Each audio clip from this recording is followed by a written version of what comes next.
Old man Woody likes the crooked cock. How did you, like, I guess I'm a little confused because you said that you felt like your attitude got you a higher sentencing, but it was a plea deal. So you weren't like surprised at it. You agreed to it. I can't. So what I agreed to was to only be charged with one count and to not have a trial. Like, you're guilty and this is the count that you're pleading out to. That was it. There were no stipulations regarding sentence. They reserved their right to request the statutory maximum, which of course they did try to give me the statutory maximum of 10 years.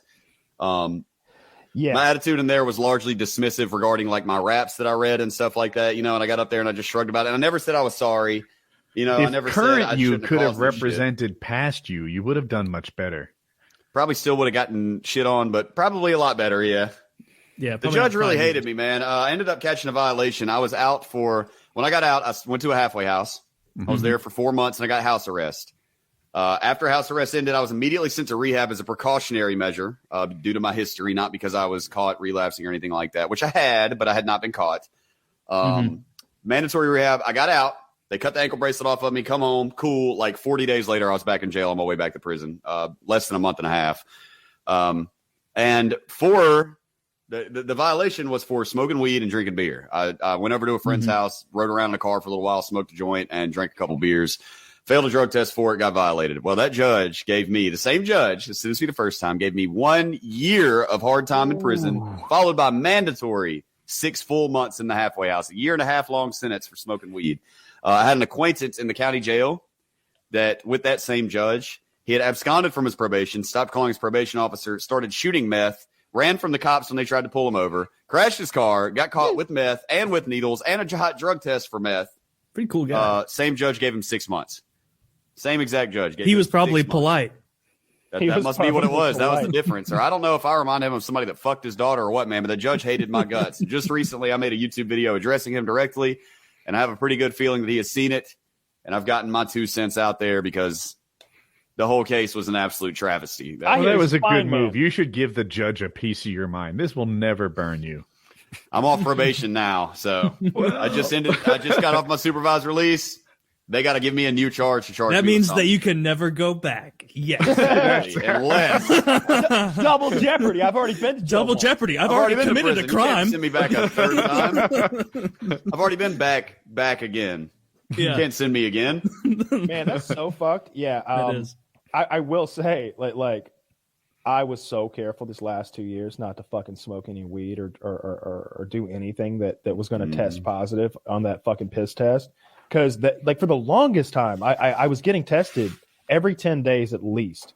Like for months, I was getting tested every 10 days. And then even when it did slow down and it was just pop-in visits, it was still every couple months. That was during COVID? Maybe it slowed down a little? Mine almost completely stopped during COVID.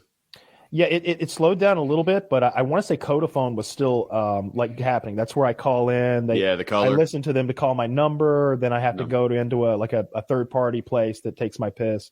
Those people thought the whole thing was ridiculous, because I also had to do my counseling there. So like the counselor knows my story, and she's told everybody there because it's so ridiculous. It's not it's not even like it's private privileged information. It's just like you want to hear a funny story kind of shit. And so like they all know that like I'm in there for half an ounce of marijuana, and it's just a big joke.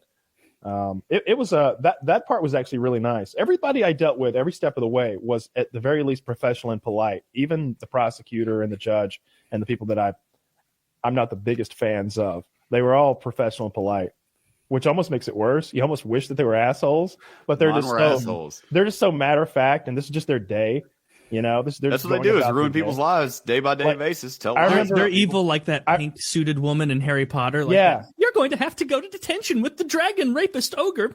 Umbridge, yes. I remember I've accepted the plea deal, and I think I'm there to accept the plea deal to plead guilty essentially to the things I've done, and there will be another trip.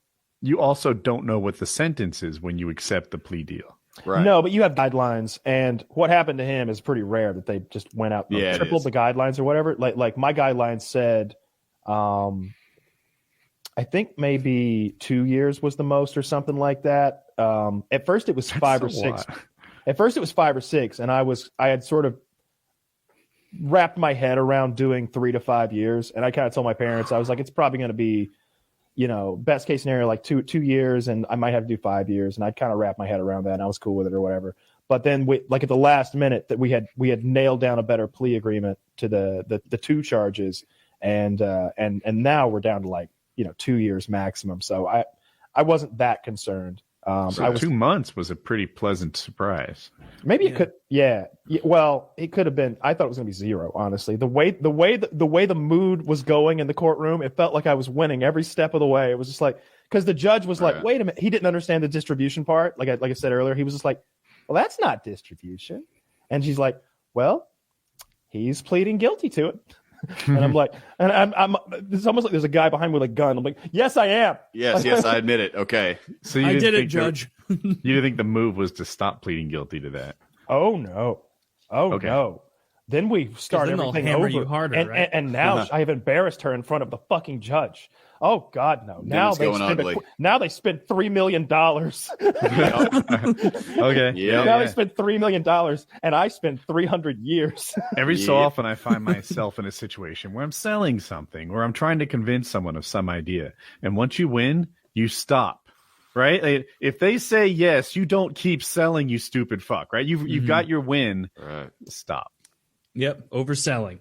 You never want to do that. Can you imagine Woody doing the show without Kyle for 5 years? I'm not coming back. I'm killing myself if they give me 5. I'm not coming back. 5 is the end. I'm disappearing. I wouldn't put that past you. Just would. You I don't would want to think about it, but you would have got scary jacked. I ended on that note. I love the wordplay. That was the best shit I've ever heard.